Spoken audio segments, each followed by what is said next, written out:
Hello दोस्तों, मैं शशांक एक बार फिर आप सभी का ब्राइट फ्यूचर एकेडमी की ऑनलाइन क्लासेस में स्वागत करता हूं। जैसा कि आप सभी को पता है कि हम पढ़ रहे थे लाइट और हमें पढ़ना था आज की क्लास में रिफ्लेक्शन ऑफ लाइट। क्या पढ़ना था? Reflection of light. देखिए दोस्तों, ये रिफ्लेक्शन ऑफ लाइट, पहली चीज तो मैं बता दूं आपको कि लाइट एक ऐसा टॉपिक है जो हम डेली लाइफ में जनरली देखते ही रहते हैं, है ना। कई सारी चीजें, कई सारी घटनाएं ऐसी होती हैं जो हमारी डेली लाइफ से रिलेटेड होती है ना। तो ये चैप्टर को हम कोशिश करेंगे कि अपनी डेली लाइफ से जोड़ करके चलें, है ना। डेली लाइफ से जोड़ करके चलेंगे। देखिए, सबसे पहले बात होती है कि रिफ्लेक्शन ऑफ लाइट क्या है। ये प्रकाश का परावर्तन। रिफ्लेक्शन ऑफ लाइट मतलब प्रकाश का परावर्तन।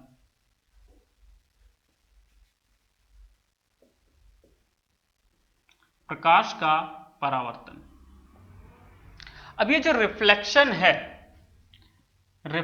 है प्रकाश का परावर्तन, ये लाइट की किस प्रॉपर्टी के कारण होता है। हमने देखा था पिछली क्लास में कि कई सारे वैज्ञानिक थे और उन्होंने अपनी अलग अलग बात करी थी। कई लोग बोल रहे थे कि प्रकाश एक वेव है और कई बोल रहे थे कि प्रकाश पार्टिकल है। तो यहां पर रिफ्लेक्शन जो है, ये प्रॉपर्टी उसकी वेव प्रॉपर्टी है या पार्टिकल प्रॉपर्टी है, ये चीज हमें देखनी है। तो ये जो रिफ्लेक्शन है, ये वेव और पार्टिकल दोनों ही है।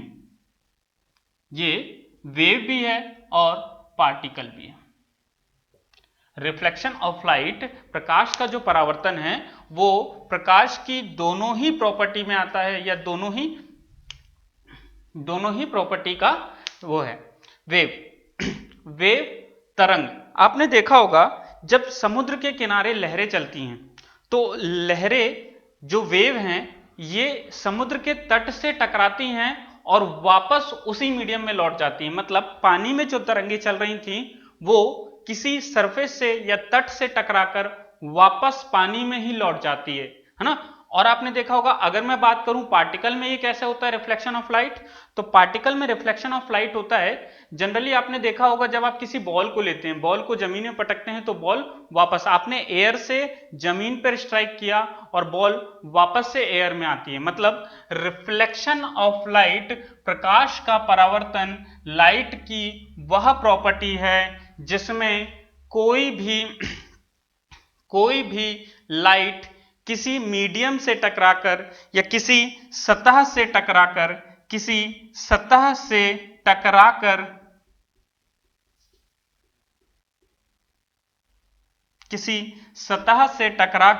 वापस उसी मीडियम में लौट जाती है। किसी सतह से टकराकर वापस उसी मीडियम में लौट जाती है। प्रकाश के इस गुण को बोलते हैं रिफ्लेक्शन ऑफ लाइट। क्या बोलते हैं इसको? Reflection of light. किसी सतह से, अच्छा सतह कैसी? सतह मतलब अपारदर्शी, जिसको हम बोलते हैं ओपेक। क्या बोलते हैं? ओपेक सरफेस, जिससे प्रकाश पार ना हो सके, है ना। आपने क्या किया, आपने एक रे को किसी सतह पर इंसिडेंट कराया और वह किरण उस सतह से टकराकर वापस उसी मीडियम में लौट गई। इसी घटना को प्रकाश का परावर्तन कहते हैं। इसी घटना को क्या कहते हैं? प्रकाश का परावर्तन। जो रे या जिस किरण को हम किसी सतह पर इंसिडेंट कराते हैं या आपतित कराते हैं, उस किरण को बोलते हैं इंसिडेंट रे। क्या बोलते हैं? इंसिडेंट रे, आपतित किरण। क्या बोलते हैं? आपतित किरण। और जो किरण परावर्तित होती है या जो किरण वापस उसी मीडियम में लौट जाती है, उसको बोलते हैं रिफ्लेक्टेड रे, परावर्तित किरण। क्या बोलते हैं इसको? परावर्तित किरण, रिफ्लेक्टेड रे। अब आपने देखा कि एक आपतित किरण थी और एक थी परावर्तित किरण। अब हम इस सतह से एक काल्पनिक रेखा खींचते हैं। जिसको कहा जाता है नॉर्मल। क्या कहा जाता है? नॉर्मल मतलब अभिलंब। क्या कहा जाता है? अभिलंब। यह काल्पनिक रेखा, या बोल सकते हैं कि ये जो अभिलंब है वह सतह के साथ 90 अंश का कोण बनाती है। कितने अंश का कोण? 90 अंश का कोण बनाती है।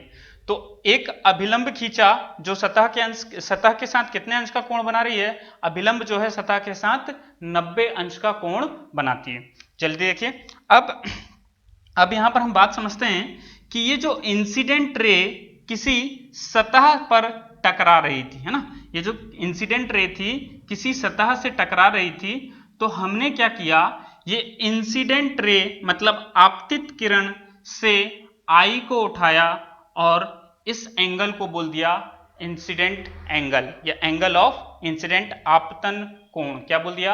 आपतन कोण। एक किरण थी जो परावर्तित हो रही थी, यह परावर्तित किरण जब अभिलंब के साथ जो कोण बनाती है, परावर्तित किरण अभिलंब के साथ जो कोण बनाती है, इस कोण को बोलते हैं परावर्तन कोण या angle of reflection. Angle of reflection क्या बोलते हैं इसको? एंगल ऑफ रिफ्लेक्शन, परावर्तन कोण। जल्दी से नोट करें इसको।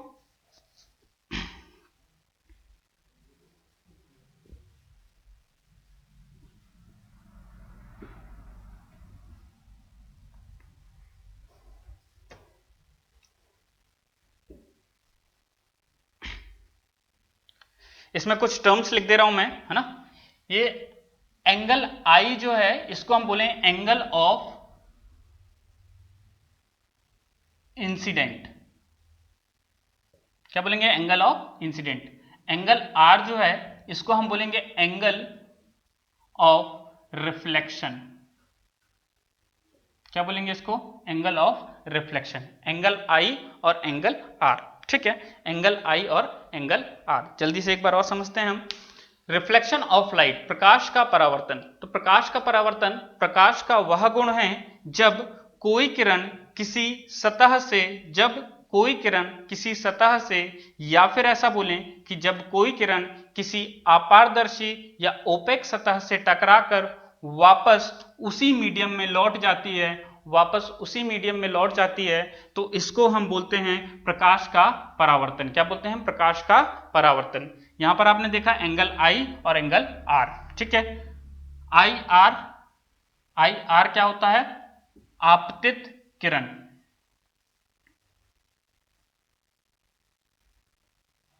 Incident ray,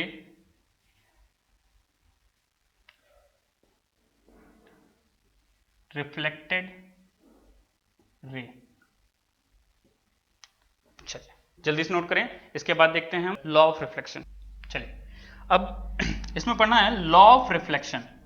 law of reflection, law of reflection. तो मेनली दो लॉज हैं रिफ्लेक्शंस के। पहला लॉ है कि आई आर, है ना, आपने देखा भी कि आई आर मतलब इंसिडेंट रे, इंसिडेंट रे, normal and reflected ray. Reflected ray मतलब आपतित किरण, अभिलंब और परावर्तित किरण always lie on same plane।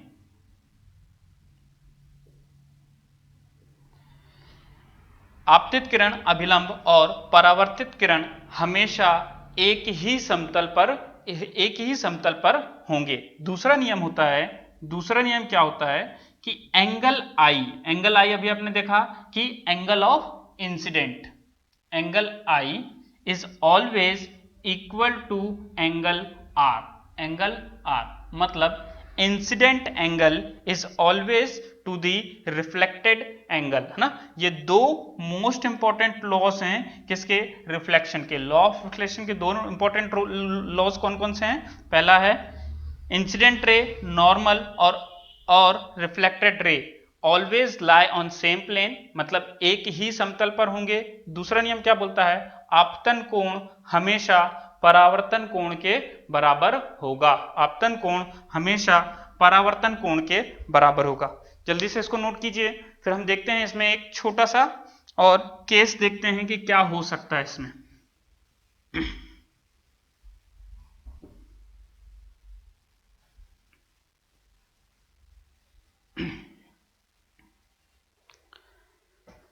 अच्छा तो दोस्तों यहां पर समझने वाली बात यह है कि रिफ्लेक्शन, प्रकाश का परावर्तन मतलब जब किसी किरण को भेजा जाता है तो वह किसी माध्यम से किसी सतह से टकराती है और परावर्तित हो जाती है। किसे टकराती है?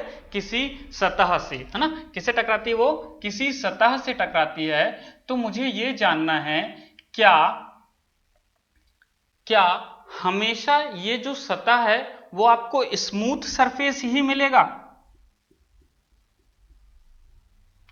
ये आपको स्मूथ सरफेस ही मिलेगा हमेशा? जरूरी है क्या? नहीं, हो सकता है कि ये जो सरफेस है वो हमें रफ सरफेस भी मिल सकती है। बिल्कुल सही है। अगर जरूरी तो है नहीं कि जो किरण हमने इंसिडेंट कराई है, जो इंसिडेंट रे है, वो हमेशा स्मूथ सरफेस पर ही इंसिडेंट हो। क्या रफ सरफेस पे इंसिडेंट नहीं हो सकती? बिल्कुल हो सकती है ना। तो हमें ये दो अलग अलग केस समझना है कि जब रफ सरफेस पर ये इंसिडेंट होगी तो क्या होगा, और जब स्मूथ सरफेस पर इंसिडेंट होगी तो क्या होगा। देखिए दोस्तों, जब स्मूथ सरफेस पर ये रे इंसिडेंट होगी और रिफ्लेक्ट होगी, एक काम करते हैं हम इसको अच्छे से समझने के लिए इसी के पैरेलल एक दो किरणें और इंसिडेंट करा देते हैं।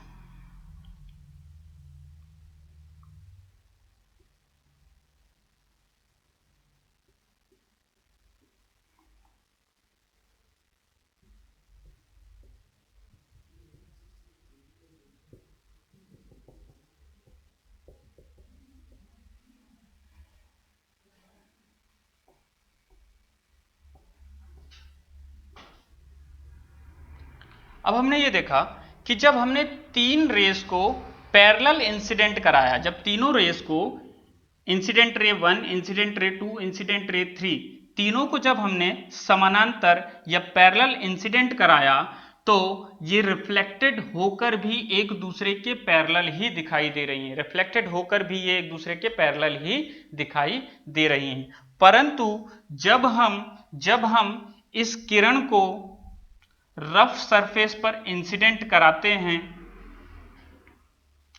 रफ सरफेस पर इंसिडेंट कराते हैं तो हमें कुछ अलग ही दिखाई देता है।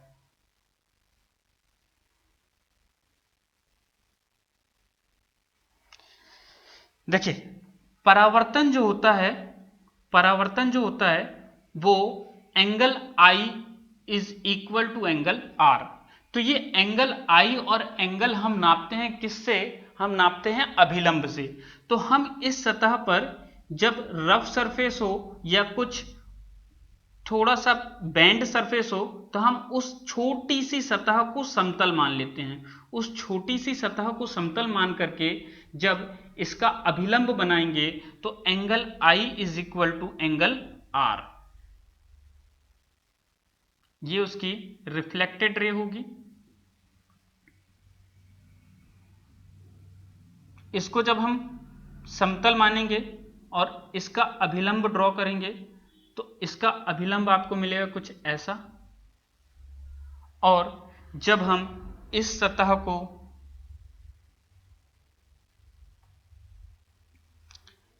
को अभिलंब मानेंगे या समतल मानेंगे और इसका जब अभिलंब खींचेंगे तो ये कुछ इस प्रकार से आपको दिखाई देगी। ये कुछ इस प्रकार से आपको दिखाई देगी। तो आपने ये देखा कि ये तीनों रेस को, तीनों किरणों को आपने भेजा तो समांतर था, परंतु जब ये परावर्तित हुई तो रिफ्लेक्टेड रे 1, 2 और 3 ये तीनों एक दूसरे के पैरेलल नहीं है, एक दूसरे के समानांतर नहीं है। जबकि हमने पहले केस में क्या देखा था, जहां पर सरफेस कैसी थी? स्मूथ थी। वहां पर हमने देखा कि तीनों किरणें समानांतर आई थी और परावर्तित होकर तीनों समानांतर परावर्तित भी हो रही थी। परंतु दूसरे केस में हमने क्या देखा, जहां सरफेस रफ है यहां पर तीनों किरणों को हमने समानांतर तो भेजा है परंतु इनका परावर्तन समानांतर नहीं हुआ, इनका परावर्तन समांतर नहीं हुआ। तो ऐसे परावर्तन जहां पर तीनों किरणें समानांतर परावर्तित होती हैं, इनको बोलते हैं रेगुलर रिफ्लेक्शन। क्या बोलते हैं इनको? रेगुलर रिफ्लेक्शन, या बोलेंगे नियमित परावर्तन। क्या बोलेंगे इसको? नियमित परावर्तन। और इसको आप समझ ही गए होंगे, इसको क्या बोलेंगे? Irregular reflection. क्या बोलेंगे इसको? इररेगुलर रिफ्लेक्शन, अनियमित।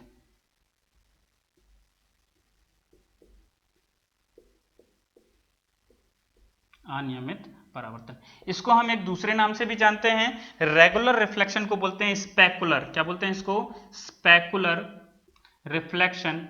और इररेगुलर को बोलते हैं डिफ्यूज्ड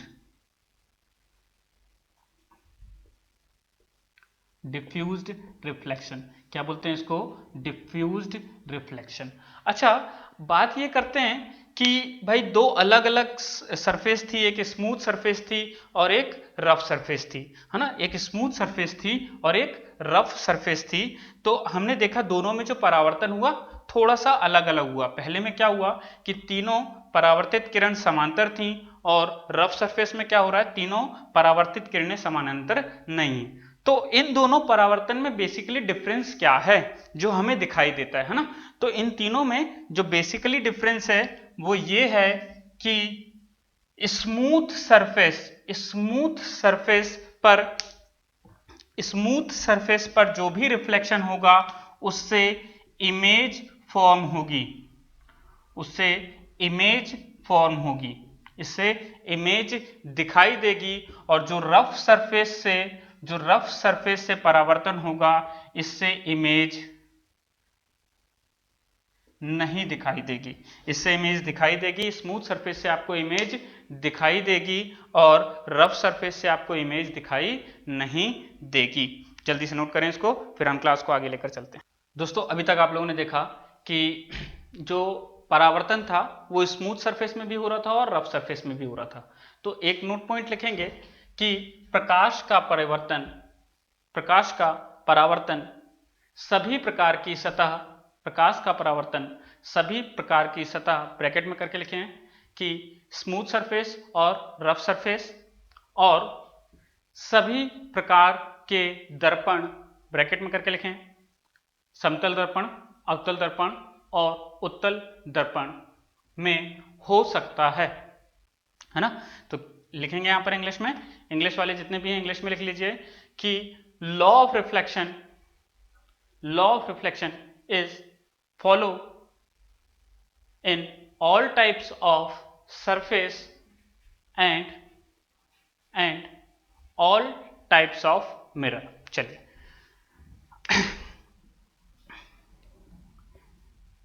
यहां पर एक न्यूमेरिकल क्वेश्चन समझते हैं। मान लेते हैं कि ये जो एंगल ऑफ इंसिडेंट है, एंगल आई जो है, एंगल आई की वैल्यू जो है वो हमें दी हुई है 25 डिग्री। कितनी दी हुई है? 25 degree.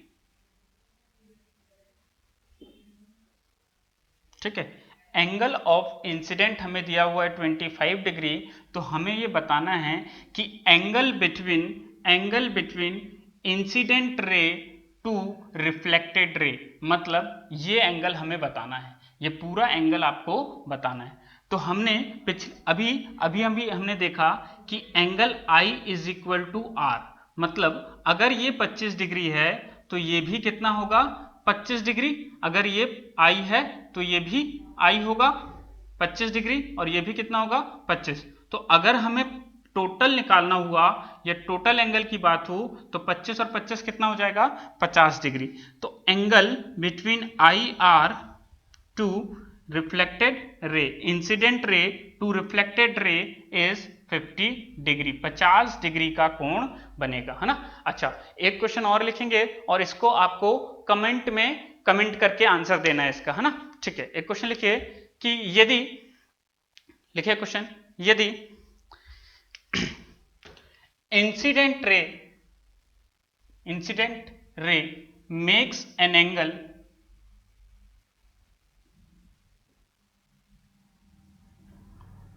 of 85 of 75 degree to the surface then find the angle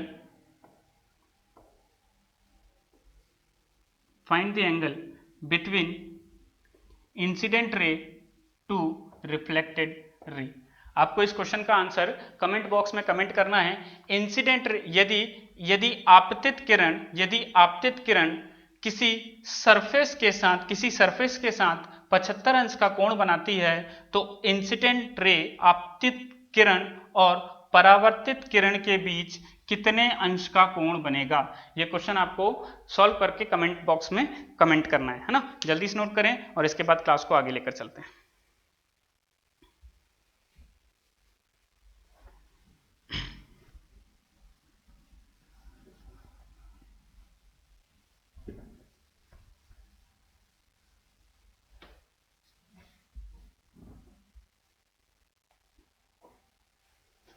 चलिए बच्चों, एक चीज और समझिए, यहां पर यह हमारी कोई एक समतल सतह है, स्मूथ सरफेस है। अब यहां से एक किरण इंसिडेंट कराई जाती है, इसको बोलते हैं हम इंसिडेंट रे। क्या बोलते हैं? इंसिडेंट रे, है ना। अभी आपने पढ़ा इंसिडेंट रे। अब ये इंसिडेंट रे रिफ्लेक्ट होती है, परावर्तित होती है, और इसको क्या नाम दिया? Reflected ray. इसके बाद आपने एक अभिलंब खींचा था, नॉर्मल, ठीक है, जो समतल के साथ कितने अंश का कोण बना था? 90 अंश का। अब ये एंगल है आई, इसको क्या बोला था आपने? इंसिडेंट एंगल या एंगल ऑफ इंसिडेंट आई। इस एंगल को बोला था एंगल ऑफ रिफ्लेक्शन या आर, एंगल आई और एंगल आर। अब देखो बच्चों, यहां पर समझने वाली बात यह है कि अब ये आपतित किरण सतह से टकराई और टकराने के बाद परावर्तित हो गई। अब अगर हम ऐसा सोचें कि ये जो आपतित किरण है इस सतह से ना टकराकर ये या परावर्तित ना होकर अगर ये अपनी सीधी रेखा में जाती तो कुछ इस प्रकार से जाती, परंतु वह सतह से टकरा करके डाइवर्ट हो गई। सतह से टकरा करके क्या हो गई? डाइवर्ट। उस किरण को जाना कुछ इस डायरेक्शन में था, परंतु वो चली किसी और डायरेक्शन में गई, है ना। तो कुल ये जो एंगल था, इतने एंगल में वो डाइवर्ट हो गई है ना। उसने अपना रास्ता बदल दिया, उसको जाना सीधे था मगर वो सतह से टकरा करके वापस उसी मीडियम में लौट गई, ठीक है। तो उसने क्या किया, ये जो इतना एंगल था, इतने एंगल का डायरेक्शन उसने चेंज कर दिया। ये एंगल जो था, इतने एंगल का डायरेक्शन उसने चेंज कर दिया। इसको बोलते हैं एंगल ऑफ डेविएशन। क्या बोलते हैं इसको? डेल से रिप्रेजेंट करते हैं और इसको नाम देते हैं एंगल ऑफ डेविएशन। क्या बोलते हैं इसको? Angle of deviation. क्या बोलते हैं इसको? विचलन कोण। क्या बोलते हैं इसको? विचलन कोण। समझ में आ रहा है? एक किरण थी जिसको हमने किसी सतह पर इंसिडेंट कराया, एक्चुअली में जाना उसको सीधे था, परंतु वह सतह से टकराकर परावर्तित हो गई। तो परावर्तित होने के बाद जितने डिग्री उसने अपना रास्ता बदला, उस रास्ते को बोलते हैं हम, डेल से रिप्रेजेंट करते हैं और उसको क्या बोलते हैं? एंगल ऑफ डेविएशन या विचलन कोण। तो यहां से देखो, उसको जाना सीधी रेखा में था, इसका मतलब ये जो कंप्लीट एंगल होगा वो 180 डिग्री का होगा। तो यहां से एक रिलेशन मिला कि angle I plus angle R plus del is equal to 180 degree. कितने डिग्री? 180 डिग्री, है ना। चलिए, एक चीज समझ में आई। दूसरी चीज, अगर ये जो आपतित किरण है, आपतित किरण सतह के साथ कुछ ना कुछ तो कोण बना रहा होगा, ये कुछ ना कुछ कोण तो बना ही रहा होगा। तो अगर ये सतह के साथ जो कोण बना रहा है, इस कोण को बोलते हैं जी। जी का मतलब, इस कोण को जानते हैं हम जी से। जी का मतलब होता है ग्लांसिंग एंगल। क्या बोलते हैं इसको? Glancing angle. क्या बोलते हैं इसको? Glancing angle. ग्लांसिंग एंगल मतलब छूता हुआ कोण। क्या बोलते हैं इसको? छूता हुआ कोण, ग्लांसिंग एंगल छूता हुआ कोण। तो यहां से देखिए जब आप इस I और G को जोड़ोगे तो ये पूरा का पूरा angle I plus angle G is equal to कितना हो जाएगा 90 डिग्री। एंगल I और एंगल G कितना हो जाएगा 90 डिग्री। चलिए यहां से अब हम एक चीज समझते हैं। मान लेता हूं कि ये जो आपतन कोण है एंगल I, ये आपतन कोण जो है मान लेता हूं कितने डिग्री का है 30 डिग्री का है। कितने डिग्री का है 30 डिग्री का है ना। अगर ये आपतन कोण 30 डिग्री का है तो हमें क्या बताना है, हमें बताना है डेल, एंगल ऑफ डेविएशन बताना है। क्या बताना है, एंगल ऑफ डेविएशन, विचलन कोण हमें बताना है। तो आपको पता है कि इसके लिए एक रिलेशन मिला है I plus R plus del is equal to 180 degree. ठीक है, तो I आपको क्वेश्चन में गिवन है कितना 30 और I के बराबर ही क्या होता है R होता है। तो 30 और 30 कितना हो गया 30 और 30 60 हो गया। 60 plus del is equal to कितना हुआ 180 डिग्री। कितना हो गया 180 डिग्री। चलिए तो डेल यहां से कितना निकल कर आया 180 में से जब 60 माइनस कर दोगे तो कितना बचेगा 120 डिग्री है ना। तो एंगल ऑफ डेविएशन कितना मिला आपको 120 डिग्री। कितना मिला 120 डिग्री। चलिए इसी क्वेश्चन में हम थोड़ा सा और आगे बढ़ते हैं। और अगर इस क्वेश्चन में आपसे ये पूछ लेता कि भैया ग्लांसिंग एंगल क्या है G, ग्लांसिंग एंगल की वैल्यू क्या है, तो ग्लांसिंग एंगल हमें निकालने के लिए क्या होता है, एक रिलेशन आपने देखा I plus G is equal to 90 degree. I plus G is equal to 90 degree. तो यहां से अगर आपको G निकालना है, I की वैल्यू गिवन है 90 में से I की वैल्यू कितनी दी हुई है आपको, I की वैल्यू 30 माइनस कर दो बचेगा कितना 60। तो ग्लांसिंग एंगल कितना मिला आपको 60।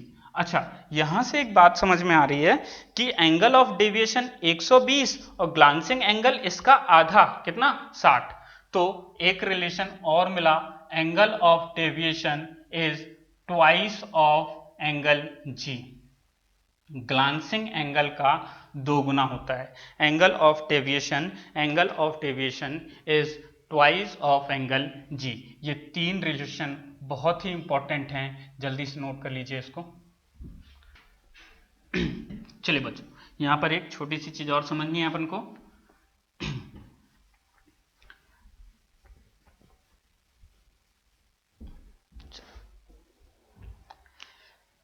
ये एक समतल सतह है जिसको हमने नाम दे दिया x और y। इस पर एक रे इंसिडेंट होती है IR और ये सतह से टकराकर परावर्तित हो जाती है रिफ्लेक्टेड रे। ये हमारा अभिलंब है। अब यहां पर हमको ये समझना है कि ये जो सतह है XY सरफेस जो है, अगर इस सतह को या इस समतल दर्पण को हम थोड़ा सा टिल्ड कर देते हैं, क्या कर देते हैं हम इसको थोड़ा सा टिल्ड कर देते हैं, या फिर हम इसको ऐसे समझें कि इसको हमने थीटा डिग्री घुमा दिया। कितना घुमा दिया थीटा डिग्री, इसको हमने रोटेट कर दिया। कितना रोटेट कर दिया थीटा डिग्री। तो जब इस थीटा डिग्री को रोटेट किया तो इसका हम नाम दे देते हैं x डैश और इसका नाम दे दिया हमने y डैश। देखिए अब आपने इस समतल को जब थीटा डिग्री रोटेट कर दिया तो इंसिडेंट रे तो चेंज नहीं होगी, इंसिडेंट रे तो वही रहेगी। हाँ चेंज क्या हो जाएगा नॉर्मल क्या होता है, नॉर्मल सतह के साथ 90 अंश का कोण बनाता है। अब अगर आपने सतह बदल दी तो ये नॉर्मल भी चेंज हो जाएगा, इसको हमने बोल दिया n डैश नॉर्मल डैश। ठीक है चलिए अब ये एंगल आपका था I, एंगल ऑफ इंसिडेंट, और ये एंगल था एंगल ऑफ रिफ्लेक्शन। हमें बहुत अच्छे से पता है कि angle I is equal to R। तो जब एंगल I R के बराबर है तो मैं इस पूरे एंगल को भी I लिख सकता हूं, बिल्कुल हाँ लिख सकता हूं। ठीक है, जब आपने अभिलंब जब आपका चेंज हो गया, परावर्तित थीटा डिग्री घूम गया, तो अब ये रिफ्लेक्टेड रे भी घूम जाएगी, रोटेट हो जाएगी। ठीक है, रिफ्लेक्टेड रे भी रोटेट हो गई। तो हमें ये बताना है कि ये जो रिफ्लेक्टेड रे रोटेट हुई है ये कितने डिग्री रोटेट होगी, ये डिग्री कितना होगा, ये कितने डिग्री रोटेट होगी। बात समझ में आ रही है? फिर से समझिए, एक समतल दर्पण था XY, आपने क्या किया, एक रे को इंसिडेंट कराया, ये रे उस दर्पण से टकराकर रिफ्लेक्ट हुई, परावर्तित हुई। आपने क्या किया, आपने उस दर्पण को थीटा डिग्री रोटेट कर दिया। कितना? थीटा डिग्री रोटेट कर दिया। थीटा डिग्री रोटेट करने से आपका नॉर्मल चेंज हो गया, या रोटेट बोल सकते हैं हम। नॉर्मल कितना रोटेट हो गया? Theta degree. तो हमें यह बताना है कि ये जो रिफ्लेक्टेड रे है वो कितने डिग्री रोटेट होगी, ये चीज हमें बतानी है। ठीक है, तो एक बात बताओ बच्चों कि ये एंगल आपका कितना होगा? ये एंगल होगा आई प्लस थीटा। कितना होगा? आई प्लस थीटा। कितना होगा? आई प्लस थीटा। ठीक है, अब ये अगर आई प्लस थीटा है और ये हमारा अभिलंब है तो इसको हम बोल सकते हैं एंगल ऑफ इंसिडेंट। क्या बोल सकते हैं? Angle of incident. और एंगल ऑफ इंसिडेंट हमेशा एंगल ऑफ रिफ्लेक्शन के बराबर होता है। एंगल ऑफ रिफ्लेक्शन मतलब ये पूरा का पूरा कोण कितना होगा? ये पूरा का पूरा कोण होगा आई प्लस थीटा। बिल्कुल सही है।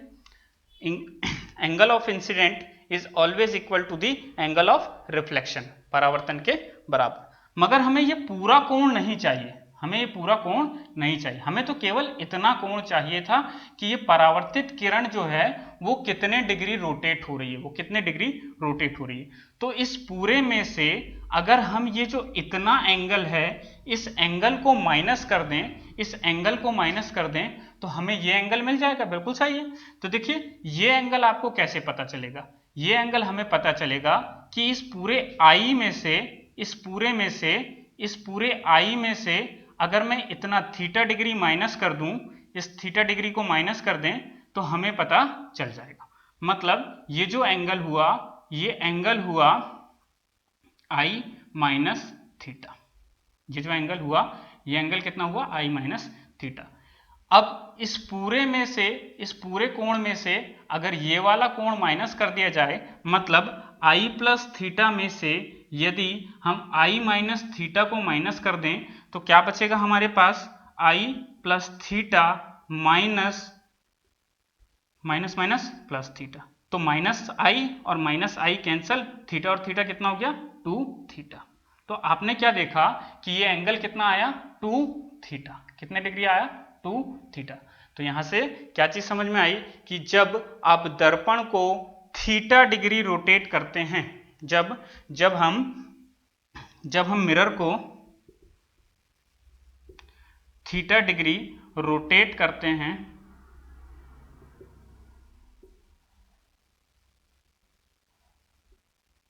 जब थीटा डिग्री रोटेट करते हैं तो जो रिफ्लेक्टेड रे है, रिफ्लेक्टेड रे वो 2 थीटा डिग्री रोटेट हो जाती है। कितने डिग्री रोटेट हो जाती है? 2 थीटा डिग्री रोटेट हो जाती है। कितने डिग्री रोटेट हो जाती है? 2 थीटा डिग्री। जल्दी से नोट करें भाई इसको।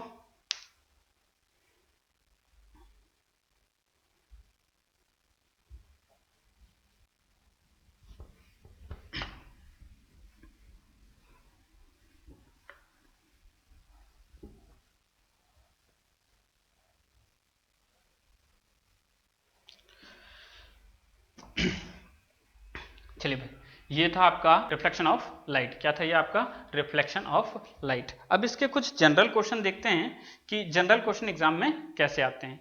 एक बहुत इंपॉर्टेंट क्वेश्चन है जो बार बार एग्जाम में पूछता है कि हमें ये जो पेड़ पौधे हैं वो हरे क्यों दिखाई देते हैं, है ना? पेड़ पौधे हैं जो हरे क्यों दिखाई देते हैं, है ना? चलिए तो इसको भी डिस्कस कर लेते हैं।